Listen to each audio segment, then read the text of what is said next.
Hello,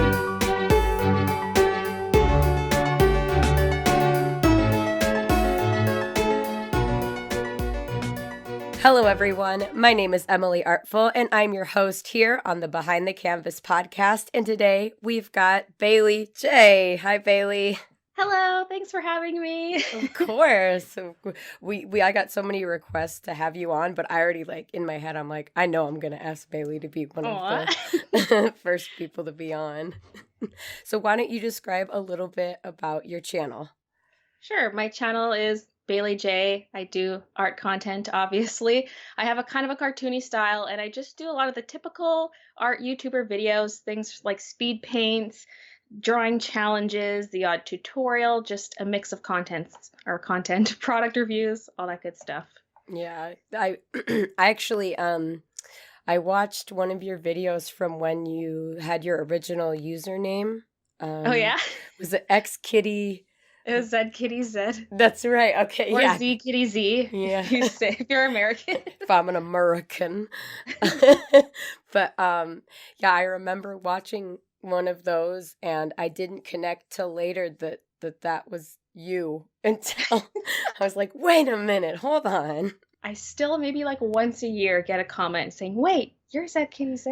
They just thought I disappeared from the planet, and I just, no, I'm here. It's like one of those Reddit YouTube mysteries, like where did Z Kitty Z go? Yeah. To be fair, I keep changing my name because then I was Baylee Creations because I wanted Baylee Jae, but back then you couldn't pick any name. It had to be a unique username, and someone had Baylee Jae, so I was Baylee Creations for a while. I think I remember that. Are you your URL Baylee Jae, or is it Baylee Creations? Well, it's technically both. It's youtube.com/Baylee Jae or /user Baylee Creations. That's right. So really it's either. That they did that. They don't do with the new accounts. They don't do user in it anymore. That's right. No. And I was able to snag the vanity URL or whatever it's called. I could set the URL later, which was very nice. Yeah. I thought I was done for when because I was a makeup artist for a couple years, so I was going to have a makeup channel, but then I was like, it's kind of like a overflowing level of beauty gurus we don't need anymore. So I thought I couldn't change my URL again, so I kept it for the longest time until I was like, oh, I can change it. Thank the Lord. So I know there's a lot of channels that are around for a while, and they still have the mix of random numbers and letters that you get now. You don't even get your original username; you just get a garble of letters. And I think if after you have 500 subs or something, you can change it. And then a lot of people don't know you can. But are you ready to get into these questions? Yes. All right, excellent. The number one question is, what is the false perception people have about you? This one's kind of tough because it depends who you ask. Different people have different perceptions. But I feel like something I get a lot is that people think I'm just overworking myself or that I'm too stressed. And maybe that's how I come across. But I put a lot of time into what I do because that's what I like doing. It's my hobby and my job. So it might be what I'm doing until I go to bed at the end of the night or something. But it's what I like doing. So I don't feel like I'm overworked. Sometimes people say, oh, you need a break or something like that. And I'm like, no, I'm fine. Maybe sometimes I do need a break, but I feel like most of the time I'm fine. And I've always, anytime I've watched your vlogs, you always come across as really organized to me. I wouldn't say you're overworked, maybe because I'm in the same position as you, that it's enjoyable work most of the time. But you've always come across as really organized, and you always have a plan. Do you feel like the vlogs have kind of helped you with that because you have to kind of announce what's going to be expected? Or I feel like my schedule is somewhat organized, even though physically this place is never organized. My room is always a mess, and people always comment on that. But I feel like in terms of my schedule, I am somewhat organized, and vlogs definitely do help with that in a sense because you don't want to look like you're doing nothing all day. And so it's kind of a motivation to actually get a lot of stuff done because I'm showing what I'm doing. And if I only do one thing, I don't know, it's just a motivation to not slack off, I guess. And so it definitely helps. But Yeah. overall, I don't have a very strict schedule of how I do things because I like to keep it open. I'll plan out my week, but then things change because something might come up. But I don't know. Overall, I have a pretty good structure, I guess. Yeah. And I think when you do work like this and you run a store, you run a YouTube channel, Hmm. you got to keep up on your social media. There's has to be a level of organization. Like I think all artists are a little scatterbrained, we kind Yeah. of tend to create a den and and make messes, but there is always some level of like snap out of it. You got to get this done. All right. Question number 2. Who has inspired you most in your artistic career? I don't have just one answer for this because it's not like there's that one artist I just stalk and I'm obsessed with their work. And there's nothing like that. But I guess very early in my life, there was my mom and my grandma because they were both very artistic. And my grandma had these amazing oil paintings she would do. She'd do all kinds of creative stuff. And even my mom, when I was a kid, had this huge drafting table and she would draw stuff. She doesn't really draw anymore, but back then she would draw a lot. So that was a huge influence on me. And also Mr. Dress Up, which is a TV show. It's kind of like the Canadian Mr. Rogers, although I've never actually seen Mr. Rogers, but apparently they're kind of similar. And this guy would do various things, like he'd have little skits, he would dress up, but he also had these art segments and crafting segments, and I was just obsessed with those. And so I feel like now I'm channeling my inner Mr. Dress Up because I'm doing these videos and it feels kind of the same. I don't know. Mrs. Dress Up. Yeah, without the dressing up part. Exactly. That's interesting. I mean, more now and more in like the digital age, do you have some I know we're going to plug some artists later, but do you have any large artists in particular on in the online atmosphere that have inspired you in like say the last decade? Not any specific people because it's just online in general. Like back when I was first getting into the internet, it was for me all about DeviantArt and Tumblr, and I would just follow a variety of people.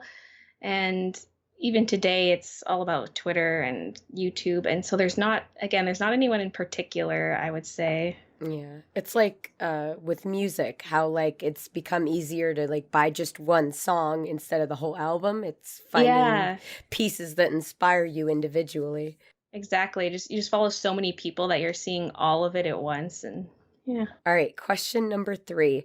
What has been the most difficult obstacle you've had to face in terms of actual artistic execution? Like I'm assuming getting your art down and improving and that sort of thing and getting art done.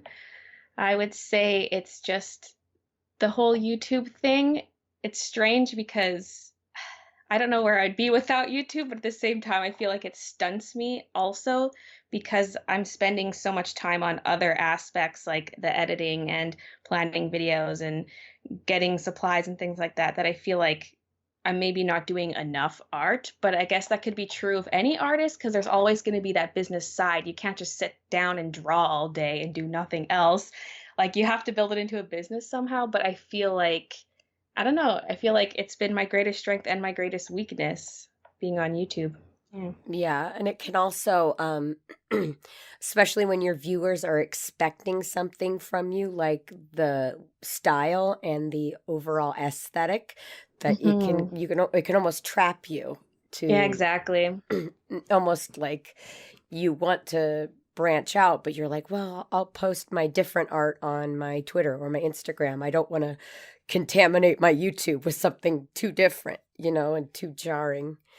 Yeah, it's hard unless you make it into some kind of special video like I did one recently where I draw the opposite of what I usually draw. But if I started doing that on the regular, people that's not what they subscribe for, and so they would get bored. And so there is a certain expectation to do the same things over and over again, but at the same time not making it too stale. Yeah, and like changing with the platform and Hmm. changing what you're doing with your videos. And, especially with YouTube, their your audience would change, Yeah. you may lose the audience that you have now if you did something drastically different or some of the audience you have now, but you'd also probably gain a different kind of audience over time. But then at the same Hmm. time, you've worked so hard to build this, you know.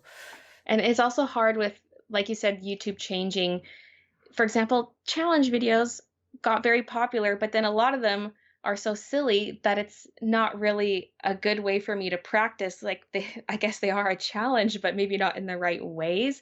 And so I look at all the art I've done and I'm like, okay, how many actually finished nice pieces do I have? Not that many because I did all these weird challenge videos or I did too many product reviews or whatever, just things like that. And so in that sense, it stunts my artistic growth. Yeah, it's like some of the core challenges, like the really like the three marker challenge, I think can yield attractive results. Hmm. The like scribble challenge can, Mary Doodles really paved the way with that scribble challenge, I Hmm. think. Can yield good results, but then it's like drawing with my artist tears, like Yeah. Or like what? drawing blindfolded. It's not going to turn out well. Yeah, this is It's gonna just for be the sake of bad. the video, not for the sake of the art.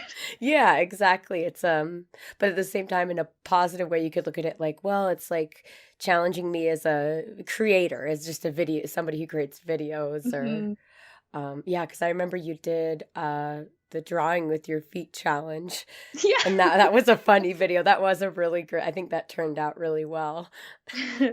But There are some interesting ones. yeah, hey, I'm for that drawing with your feet one. I'm sure there are plenty of guys that would pay Oh lots God. of money to buy that art piece. I tweeted a picture of my feet when I was working on that video and I didn't think anything of it. And then 3 years later, I get a reply on it from some weirdo being like, I want to worship those piggies. What? I was like, how did you find this tweet? This tweet is 3 years old. Just prowling for feet pics on an Yeah. art community. What? Yeah. Oh my Probably God. posted to some website somewhere. Okay. I got my hands posted to a like pornographic hand and foot website one time, and it's like this girl's Oh, knuckles really turned. I have like big knuckles, so I'm like, what? My knuckles? Like, Jesus. what? Why? And it's not like I have a problem with that kind of thing, but it's like it's a totally non-sexual, totally Hmm. like what? I want to It's just worship interesting. piggies. Is what is life? All right. Question number 4. What has been the greatest driving force for you and your artwork? I feel like this goes back to the previous question because, again, for me, I feel like YouTube has been my greatest driving force, even though it can at times hold me back. But I don't even know if I would still be doing art if it wasn't for YouTube, or just maybe I'd be doing way less art. I don't know because originally I wanted to be a veterinarian and I was going to school doing animal science stuff. And I did 3 years of that before I went into animation. And it was around then that I was really getting into the whole online thing. And it was just like I found my place to be. And there are people there who are watching. I have so many eyes on my art, and it's kind of pushing me to try to be better and pump out the next thing. And I don't know, I just feel like without the art community in general, would I still draw very much? Would I be too busy with whatever other job I'd be doing? I don't know. Yeah, like a support system that Mhm. it's and it's interesting too because there is a very large separation between oneself and their audience, but you still feel like greatly supported by them, even if Mhm. you don't know them necessarily, Exactly. but driven by what they want to see, which, like you said, can sometimes be a curse, but also a blessing at the same time. Okay, question number 5. Was there ever a time in your career where you almost gave up and chose a different path? I mean, I did, but I never gave up on my art career. It was that I gave up on what I was doing before for the art because like I mentioned I was doing the whole vet thing and I ditched that for animation. And then I guess I technically also ditched my animation job to just do YouTube, but there wasn't a time where I thought about abandoning art itself. Hmm. I abandoned what I was doing before to be where I am now. Did you still do in your like own personal time when you were studying animal sciences, did you still do artwork and hold up a Yeah. sketchbook and Yeah, actually that was when I was doing the old Zed Kitty Zed channel. So I would be at school and then I'd go to my room at the end of the day and I'd start working on YouTube videos when I should have been studying or something. I was just drawing and stuff. So that was probably a sign that I should have been doing something artistic instead.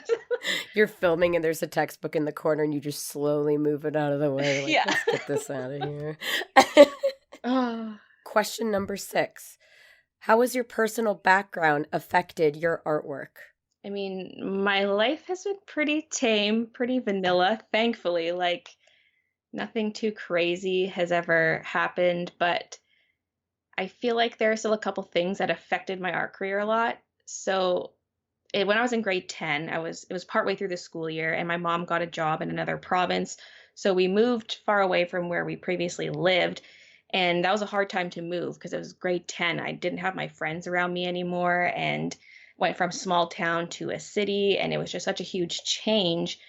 And I didn't really make any close friends there. It was more just like acquaintances, classmates, no one I would really talk to or hang out with. And so I turned to art a lot more during that time and started drawing a lot more because it was always very casual.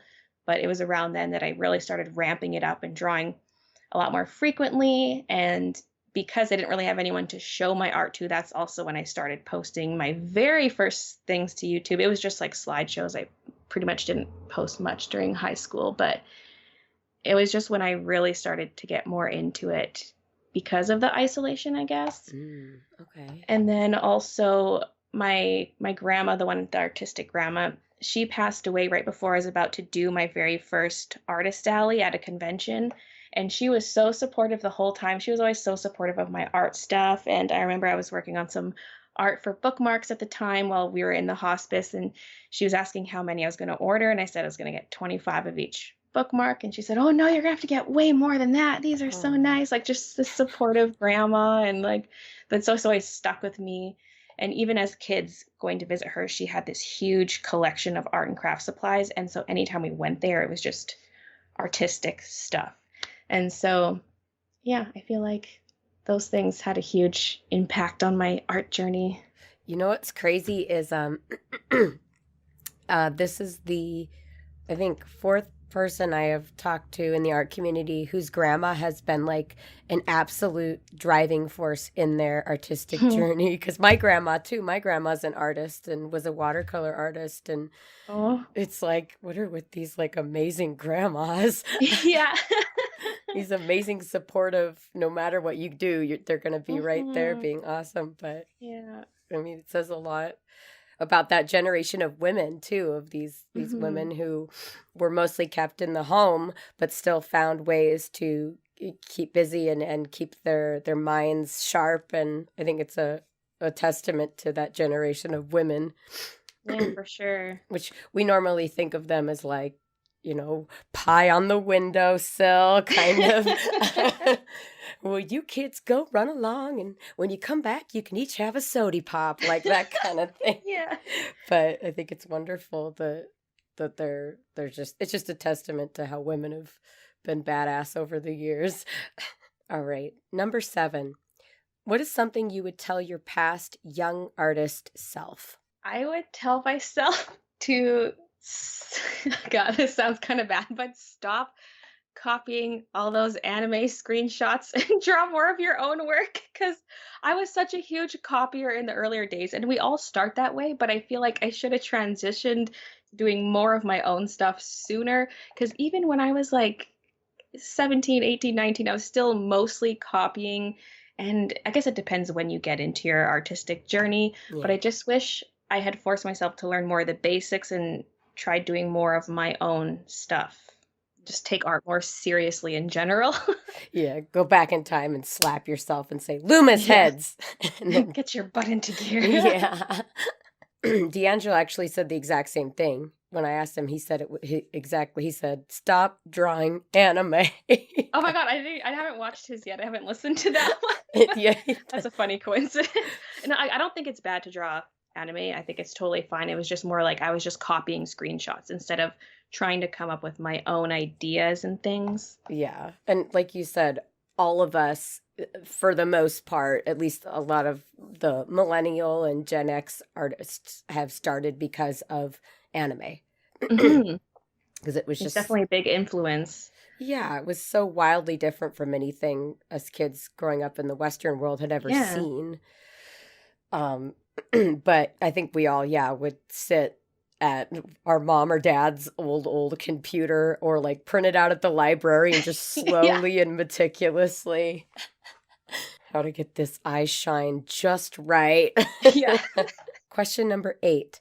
If you could change one thing about your art career, what would it be? I mean, in present times, I just wish I animated more because that's what I went to school for, and I do enjoy it, but I just wish I incorporated more of that into my videos. And just now, because I always say that, but now I'm at the point where I'm ready to actually commit and start on projects, and I've got a couple ideas. So that's the one thing I wish I've always done more of on my channel. And just in the past, I wish I just started sooner, pretty much. With animation and everything, I mean, it's very time consuming, and when YouTube Hmm. is expecting a video a week to keep you in the recommended, you know, or Yeah. it's difficult to find a place and time to be able to animate because it is very time consuming. Yeah, exactly. You're either gonna get like 15 seconds of nice animation or you're gonna get a few minutes of rushed animation from me. So we'll see how it goes. I've been adding in little, they're not like fully animated. They're really just I think 3 or 4 frames of of a quote unquote still image, but it's like squiggly. Yeah, yeah. And that's the best you guys are going to get.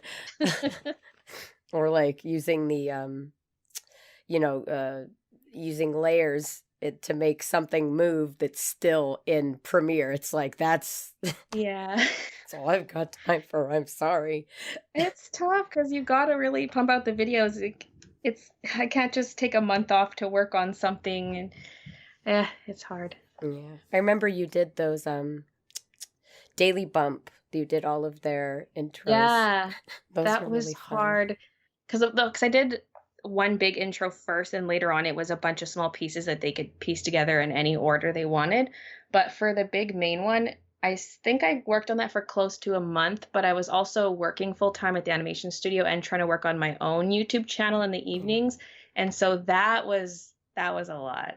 And it Yeah. was kind of basic stuff too, like it was puppet style moving parts. I wasn't really drawing every frame from scratch. And so it was still pretty basic animation and it still is a lot. Yeah. And I think too with animation, how it's different from like what you're doing right now is you're hopping from like packaging orders to drawing something for this or audio, you Hmm. know, audio recording here. Whereas animation, it is you sit down, it's very monotonous, it's a lot of repetitiveness. It can get really, really exhausting and wear on you opposed to what you're doing now, which is like you're able to break your focus and change and do something different. So it like hits you Yeah. different. That's one thing I always like about the way I currently do things is I can just hop from so many different activities and I never get bored. But for some reason with animation, I don't get bored from that. Like I love the monotony of animation. I can Really? just sit there. Like, I don't know. It's just satisfying seeing the whole thing come together and making things move. I don't know. I like it. It's more just finding the time, but I really enjoy the process. It could also be like a level of certainty. So it's like there's nothing that's going to get pulled out from underneath you and you're all of a sudden going to have to do this. There's also a level of like you know what you're doing. You know what you're in Hmm. for. Yeah. It's kind of like within animation. I know a lot of people don't like doing lip sync, but that was one of my favorite things. Like I mostly did 3D animation when I worked at a studio. It was all 3D, Yeah. but it was still just like I just like, oh, I made this character talk. Look at the mouth matches the words. This is so great. Like I love that kind of stuff. See, I always loved the end. Yeah, I love the end result, but like in the meantime, it was like cuz I have and I guess I shouldn't be YouTuber or a video editor because of this. I can't stand when I have to have something repeated over and over and over Mm. again. Yeah, listening to the same little piece of audio hundreds of times. the Yeah. damn it. Hair Uh, falling out like. All right, question number 9. What can people take away from your artwork?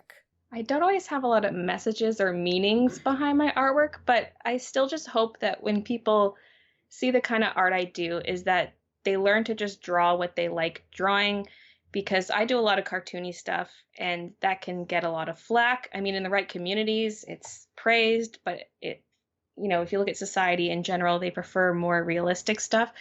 And so I say if you like doing cartoony stuff or something that's just not the norm, just do it because there's always going to be an audience for that. And you can look at me as an example where I'm making a living doing the kind of art I want to do, even if it's not the kind of stuff people typically like. There will always be an audience for that, and just go for it. Just draw what you want to draw. That's, yeah. And I feel like to you want to always keep practicing, you always want to keep going forward, you always want to be doing better, but if you're living your best life, you shouldn't be killing yourself or really hurt, like telling yourself you're bad for not constantly 100% drawing the most realistic thing in the world. I feel like that's really damaging, and that is the sentiment, especially with a lot of like intermediate artists that are 18, 19, 20, like kind of in the middle of their art journey. It's like, I want to draw this, but I should be drawing this. And it's like an internal battle. And you can still get in the educational studies and whatnot, but don't be afraid to just also have those guilty pleasures. Yeah, exactly. I have two sketchbooks usually, and one is filled with like anatomy and practicing and muscles and skeletons and things like that, but then the other one's just for like just relaxing and making what I like. I call it my ugly sketchbook and my pretty sketchbook, because one is like has stuff in it that looks good, that would like a typical sketchbook flip through, and the other one just like scribbles and anatomy and smudged graphite. Jeez. Just like violently graphite, just violently graphite. Yeah. Oh my God. It's like, don't look at it. Question number 10, or I guess it's a demand. Please name Please name 3 artists that you think deserve more attention. This was hard because it's like, you think, everyone deserves more attention. Or like you think someone's, I don't know how small they have to be like to be part of this, but I found some peeps. So first one, I always at every opportunity love to plug JoySan. I love her so much. She's a fellow Canadian, and she does a lot of art vlog type content. And her style is very cartoony. It has a cool texture to it. And her vlogs are just so enjoyable too. She's a lovely person. Her videos have a slight ASMR vibe to them. Yes. And so her videos get about 3,000 to 5,000 views.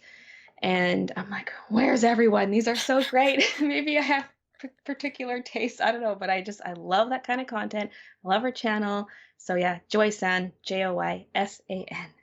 I love when you said texture, I freaking love how she does like watercolor or the flat color. Sometimes I think she'll use markers and then put the colored pencil on top, but I don't know what paper she's using, but it just creates this marvelous, almost like old kid storybook texture. And there's just something so attractive about her work. I think she uses watercolor paper most of the time with like that layer of watercolor and then the pencil on top. But yeah, it's great. And lots of great shapes too and colors. Yeah. And that's a good pizza. Okay, next one. Okay, the second one is someone I just recently discovered, and I gave her a shout out in one of my recent videos, but her channel is SwanCreates. So yeah, she's here on YouTube, and she's been making videos for about 3 years, and when I found her channel, she had about 550 subscribers, and I was like, what? Everyone needs to know about this channel. She's just so sweet, and her art is so cute, and her videos are so aesthetically pleasing. Like, she always has this lovely wooden background and cute props arranged around the art. I'm just like, how do you make these look so good? And yeah, it's just such a great channel. And so SwanCreates, give her a sub, check out her art. I'm always amazed when like people can set up, like for thumbnails, it's one thing, you can Photoshop or whatever, but like people like her, and then like Minnie always has like this, like always like beautiful stuff in the background. Her videos are framed gorgeously, and it's like with the stuff and the props, I'm like, I would Yeah, just be knocking into them. And I know. My arm would just whack everything. I know, I just get such a clutter around me of like kneaded eraser and extra watercolor brushes and crumpled up Yeah. paper towels. It's like, Uh, it's like ugly. So I'm always very envious of people who can have such a neat space when they're working. Okay, my third one is Wylie Beckert. She does have over 100,000 followers on Instagram, so her Instagram following's quite big. But like on Twitter, her following's lower, and she actually has a YouTube channel too, where she's posted a few videos now. Well, probably like 20 or so. She doesn't post often, but when she does, it's just such quality art. It's sort of a semi-realistic slash fantasy style of art, but with lots of great shapes, lots of great values. She does a lot of stuff in grayscale with ink and then white pencil, and it's just gorgeous, gorgeous stuff. I don't know. It's hard to describe just talking about it, but yeah, people need to look her up. Okay, awesome. Before I wasn't like, I would go back once I was done with everything and listen and then write their names. So this time I'm like, I had a pen, I had a paper, I'm like writing everything down. Like, I got this. This is actually the second time JoySan has been brought up, which I really, really like because I think everybody, like, it's a unanimous agreement that we all think JoySan deserves way more credit for her Yeah, great work. for sure. All right, and now I actually have some fan questions since Okay. you tweeted and I selected a few. This first one comes from Sparrow. They say, I don't know how to ask this one properly. How do you keep your sunny disposition in your videos? It's honestly what made me subscribe to your channel. How you're always staying positive, even when things don't always turn out like you want them to. I mean, I think a big part of it is I just am an optimist. I'm a very glass half full kind of person. And that doesn't mean I don't have my dark times. I am in general very easy to please. And I'm very happy. I get excited about the little things and I don't get upset over the little things that go wrong. But there are still things I do just keep to myself and don't really talk about on camera. But then sometimes I do just share it. I do also share bad times, but I don't overshare it because it can come off as like too complainy, or it's just something that I like. If you don't want people to comment on something, then you shouldn't bring it up. Yeah. And so if I don't want comments on it, I just keep it to myself because, everyone has their bad days. And sometimes it's even just for a few hours. I might just be really upset, but I'll get over it. Sometimes I do vlog some of it and then I end up cutting it out when I'm editing because I'm like, either I'm over it or I'm saying, girl, you're rambling too much. I'm cutting this out, or I don't know. No one wants to hear this. And you don't want to bog down your overall cheery content, and I totally understand that. And, too, and it depends on how fresh a wound is as well, Yeah. probably. Because if you're over it and you're just being silly, like, oh, I was grumbly about this earlier, that's different than being in the meat of the being upset. Yeah. Exactly. I'm like, okay, it wasn't that big of a deal and I'm over it now. So I don't really need to include this. We'll give this a pass. Yeah. Okay, that was a good question. Okay, next question. They have I think a Japanese symbol for their name. So, his name's Matt. Okay, Matt says, do you have an ultimate dream project that you'd like to work on in the future? Something that's always been your dream? Something you would consider it as your biggest accomplishment? Do you ever see yourself sacrificing YouTube to pursue that thing? I don't have any big lofty goal like that because I feel like I'm already doing what I want to be doing, but I do have small goals. Like I recently got into the enamel pin thing, and so I want to work on doing more designs, building up my online store, but I also would like to make more books in the future, like maybe someday an Art of Baylee Jae type book. So I have those kind of goals in mind, but nothing major interests me that would require me to put YouTube on the back burner. Yeah. I don't know. I just have smaller goals, nothing huge. Branch out from your already Hmm. blossomed YouTube career. Yeah. That makes plenty of sense. And I would buy a Baylee Jae coffee table book. Hell yeah. All right, the next question comes from Harley. Not an art related question, but I'm really curious on how you manage your money when it comes to ordering so many things all the time. It doesn't seem like you'd make anything back. Well, I mean, I like the phrase, you got to spend money to make money. It's very true.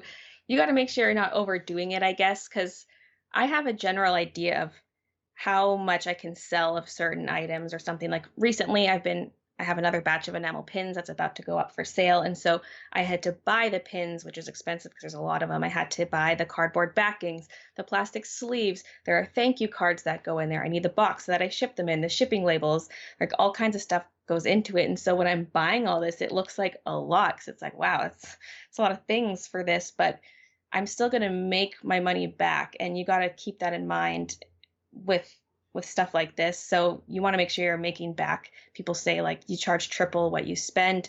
And so like for me with all this pin stuff, I should be making like in actual profit 3 times of what I spent. So I'll be making back 4 times total. I'm kind of rambling. Anyway, there's just money that goes into it. And even like YouTube, you got to have all your equipment, but it's not just like a one-time purchase because equipment could become old and maybe your camera's not high enough resolution anymore. Maybe something breaks. There's just always purchases that have to go into it, but you got to also balance what you're making back from it and is it worth it to invest it in this? Will I get my money back? Yeah, I think the most dangerous thing is when you're not sure if your audience is going to buy something. Like if you're making a really drastically different product, Hmm. in that situation, that's like the biggest risk, the biggest financial risk. You can usually gauge, and I'm sure you agree with this, what your audience wants by like reading a few, like if for me, like I'll consider putting something in my store if I get at least like 20 to 50 comments of people being like, hey, is this available or do you make Hmm. this? But like if like say tomorrow Baylee comes out with like a pair of running shoes, like something Yeah. like that's going to be the biggest risk. And with something like that, you always want to scale it back a little bit, like a test drive almost. Exactly. Like with my pins, my first pin order, I think I ordered, what was it, 100 or 150? I can't remember how many, but I didn't order that many on the first batch because I thought, well, are people going to be interested in the pins? And even if they are they going to like my design enough to buy it? And those sold out so fast, like within minutes. And so the next time I ordered more pins, like a lot more, and then those sold out in under an hour. And so like you kind of just like you work your way up, I guess, just to gauge interest because you're never going to know at the beginning. So you can always start small and work your way up. Yeah. I saw those big fat bags of pins. Yeah. Oh, yeah. There's so many. I'm like, she's going to be so acquainted with whatever TV show has buttloads of seasons. Yeah. That's been me every evening. I sit on the couch next to my husband and just pin the pins on their backings and package them up. Do you wear like a thimble or gloves? Because like with pins, like you can really poke yourself if you're not careful or. No, I just have a little foam mat and I lay the cardboard backing down on it and just push the pin straight into the foam. So my fingers are above the pin and no risk of poking myself.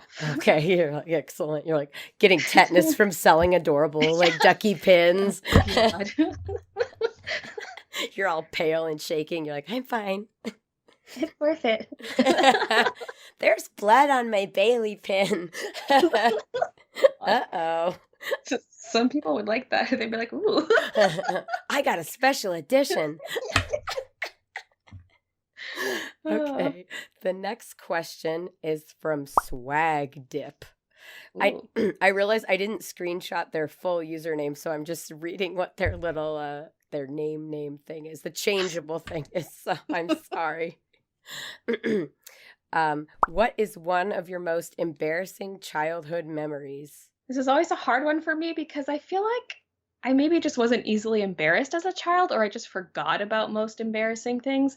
It was more when I got to like the preteen slash teenager phase where you're so self-conscious and aware of everything, and even the smallest incident is just mortifying.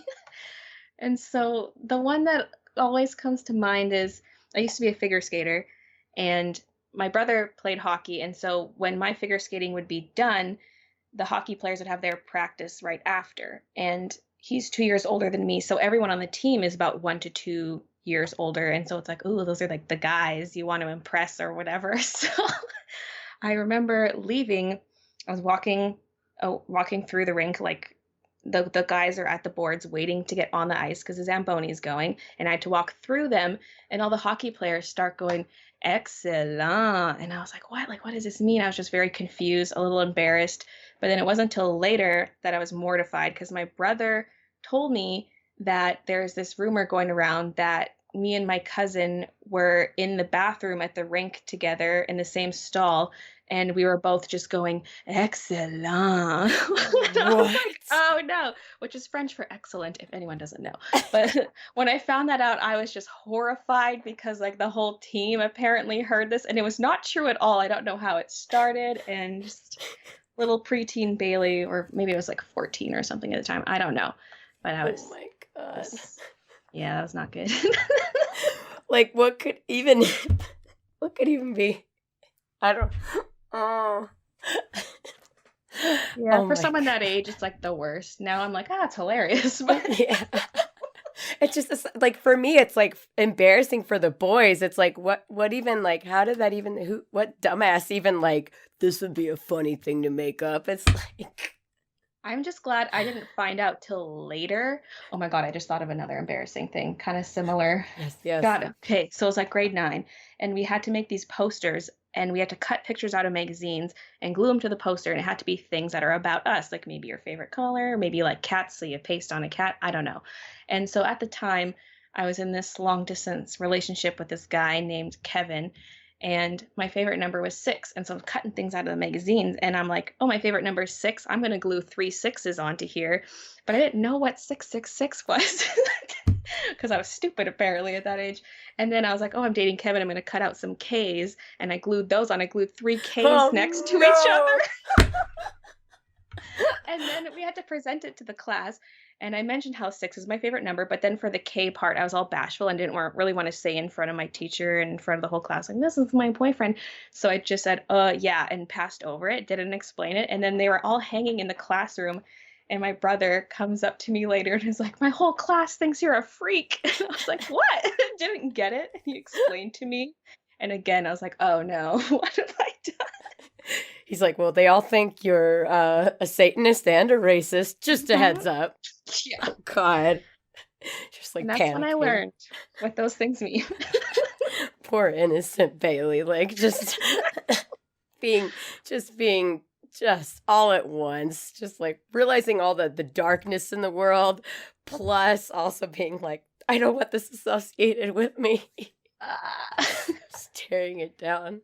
It's funny you mention like those projects where you're supposed to like explain who you are, put stuff on it that's you, because I have an embarrassing story where you were supposed to draw a self-portrait. I think I was in like 3rd grade or 4th grade, and you were supposed to draw a self-portrait, and then like around you, you'd write like what, like describe yourself. So like I would write like artistic, because whatever, and like a bunch of different things around you. So I did the words, and then for whatever reason I forgot where zippers stop on your pants, so I put the zipper at the bottom of my pants, and I like took it in, and I was like presenting, and then like the kind of like class clown is like, ew, you've got poop coming out your butt, or a wiener. And I'm like, what? And he's like, it's poop or a wiener. And then everyone was laughing. Emily's got a poop wiener. And it was like, What? I'm like, it's a zipper. And I like, oh my God. I remember just being like melting into the floor. Like, Oh oh. no. And the teacher wasn't Wiener. even, yeah, I know, poop wiener. And it's like, the teacher wasn't even empathetic. She's like, honey, zippers go at the top. Like, I had planned this. It's like, shut up. I had I thought I was gonna be so funny and draw a poop wiener. It's like, this isn't happening to me. Oh my God. And what's funny is I come home and like before I even told my mom, she saw it and she's like, "What is that, Emily?" Like she instantly was mad, like Emily Rose. And I'm like, "Mom, it's not a poop wiener. I just want to be accepted." Oh no. I love how like This is why people get self-conscious about their art. yeah, exactly. It's like it's my style, Mom. Poop wieners are my style. Oh Oh no. no. Oh Lord. And it always has to be like that thing where it's like, show yourself to the world. Tell your classmates who you are. And then it's like, I'm a poop wiener. No. That's who I am. Oh God. So, That's gonna be a thing on your channel now. I know, Emily. God damn it, you poop wiener. Good, because I'm tired of the bread bowl song, man. I I love that song. I know. I did it to myself. I did it. It's died out, but then every once in a while somebody will be like, "Bread bowl," and then like that one comment will get like tons of comments. I'm like, "No, please let it die. Kill it with fire." Okay, next last question for one of your viewers. This is from Raven Panda. Do you ever regret leaving or wish that you continued with your animation job? And do you ever feel bad for not doing as much animation since you went to school for it? I don't regret leaving because I think I made the right choice 100%. I enjoyed it a lot because animating is fun. Like I said, I enjoy it. It's different though when you're working for someone else and that's all you're doing for 40 hours a week with very little to change it up. Like I said, I have quite a bit of variety in what I do in my job right now. And so it's different when that's all you're doing. It's a little bit less enjoyable and you don't have the creative freedom over things. And initially, I thought that's what I would want in life. Like, I was the kind of person who didn't want to move out of my parents' house. But then when I did, I'm like, this is the best thing ever. And I thought I didn't want too much responsibility or independence. Or like, I never thought I would be my own boss kind of thing. I just wanted to go to a job, do my work, get paid, go home. But then I guess it just changed as I started doing more of my own stuff. I realized this is what I want. I do want to be my own boss and whatever. And so I don't regret leaving it, but I do, like I said before, I do wish I did more animation in my day to day life because I still enjoy it. And so I would love to still do more. Yeah. And of your own, like you said, it's different when you're making something somebody else is telling you. And Hmm. now you could make something of your own that, Exactly. as long as you find the time, it's enjoyable because the end product is 100% Baylee. Yeah. It's easier to get excited about it and more passionate about it. Yeah. And I think it's a good, a good, not just lesson, but like well, yeah, just a lesson. It's a good lesson for people who are maybe afraid to take that big step into Hmm. their art journey or their whatever. There's so much promise with risk, you know. Hmm. Yeah. Whether that be because maybe you take the risk and maybe initially you fall on your face a little bit, but then you're able to kind of counter and learn a lesson and go Hmm. forward with it. But I mean, And learn, like, is this what I really want? Like, do I really want to forge my own path? Like, you can just try it out and see. I thought you were gonna say, do I really want to forge my mom's signature? I don't know why. God. Help me. My brain autocorrects. Jesus. Do I really want to forge my mom's signature? Do I really want to go to jail? How badly do I want this magazine subscription? But what is like your go-to absolute favorite multiple time ride at Disney? Guardians of the Galaxy, hands Really? down. Yes. It's so good. Well, even when it was Tower of Terror, I loved it. It was the kind of ride I thought I would never like because I'm like, oh, it's a drop ride. That's too scary for me. And then I finally did it once and I was like, that was great. I was shaking so hard and stomping my feet because I was so terrified on it. But I'm like, let's do that again. And now it's my favorite, and especially now with like the Guardians vibe. It's just so fun. Yeah, and there's so much more of a plot and like you feel like part of it, like you're involved a little Hmm. bit more, whereas Tower of Terror you were like watching what was happening. But Yeah. oh, it's a good one. I also think for like in the case of people who are afraid of droppy rides, it's a little bit more tame because it does have that one big drop, but it like kind of eases you out of it in a way. So Mm, it's well, no, it's well, the drops are randomized. Like your drop sequence is random every time, and there's a lot of big drops. Like there's really, several. Yeah. I feel like maybe because I haven't been paying attention enough, but I feel like the time that I've been on it, it's been like a couple like one or two like really big drops, but then they have the little bouncy ones that aren't too bad. But I might just have gone. Wouldn't that be crazy if Yeah. it's the exact same one? Like Emily went on every time. It was like drop pattern C or something like that. But Yeah. I probably wasn't paying attention. I was just like too busy screaming. I started getting a little too used to the ride, so now I have to like put my hands up for the drops too instead of holding on to my seatbelt.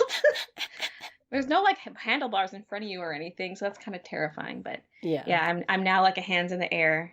Need that extra thrill. waving like you just don't care kind of person. And now my second favorite's the roller coaster. Like previously California Screamin', now it's the Incredicoaster. That's my second fave. I haven't been on it since it's been the Incredicoaster yet. I'm It's pretty very cool. Mostly at night because they have these tunnels with these lights in them, and so during the day it kind of looks stupid. Yeah. we. And you got to sit in the back so that the drops feel bigger. There you go. Yeah, that's what In they the always front, it's say. boring. I got the front ones, and it's boring. You're the first to fall and the first to land, so it's like, well, Well, you're halfway down the hill by the time they release the carts, and so it's like, well. womp womp. I love I think maybe it's because of the smell, but Pirates of the Caribbean just Yeah. like it's less exciting now as an adult because that first leg of the journey is so slow, you know? It's like Mm-hmm. colored caverns, woo. It's But nice to get out of the sun though and off your feet. yes, and like the Blue Bayou, that dining experience is really, really something. Like Mm-hmm. it does feel like you're out in a bayou in the middle of the night. Like there's just something that feels good about it. And even just passing the people dining in the boats, it's just, you're somewhere else. And Pirates is better at Disneyland because at Disney World they don't have the big drop on the Pirates ride. They just have like a smaller one. Whereas at Disneyland they have a big drop and a small drop. Sacrilege. Do they smell the same? I've got to know that. I think so. Although I think the beginning of Disney World's Pirates is cooler because it's more of like big scary cavern because it doesn't have the restaurant. So it's a little different and kind of cool. Oh, okay. It's more spooky than the restaurant. The restaurant's peaceful and cute. Did you know there's a candle company that makes Disneyland scents, including like the Pirates of the Caribbean, the Smell of the Haunted Mansion? Oh, I did not know that. I was watching this YouTuber Offhand Disney. I was like binging. I always binge his videos before I go to Disneyland to like get me, up there. And like TPM and Disney food Yeah. blogs. Because they just get you in the spirit. But he Mm-hmm. was sponsored by, it's called the Magic Candle Company, I believe. And I'm about to order me like... Nothing beats it. Nothing beats Ooh. that smell. Now, when you were at Disney World, did you go into the Polynesian, the Grand Polynesian Hotel, I think? No. Because apparently that has like a really unique smell that like is impossible to replicate. Like there's something Oh. about it. Weird. I love how that's like smell. Is it one of Disney's manufactured smells, or does it just naturally have that smell? Because I know in the parks they pump scents into different areas. Like But I wonder for the hotel, do they do that? I wouldn't be shocked because, yeah, apparently it's like a really unique, like breezy sort of like floral, but not too floral. So I wouldn't be Oh. shocked if it was like Smellitzer or whatever it's called, or Smell-O-Vision. I don't know, but there's a name. Like, cause yeah, like the sugar cookies on Main Street, sugar cookies and popcorn, and then they pump out the ventilated air from the Pirates of the Caribbean when you're in New Orleans Square. So you like smell that. Wonder what critter country is. Probably honey, bear fur. Yeah, I was gonna say bears. Bear smell.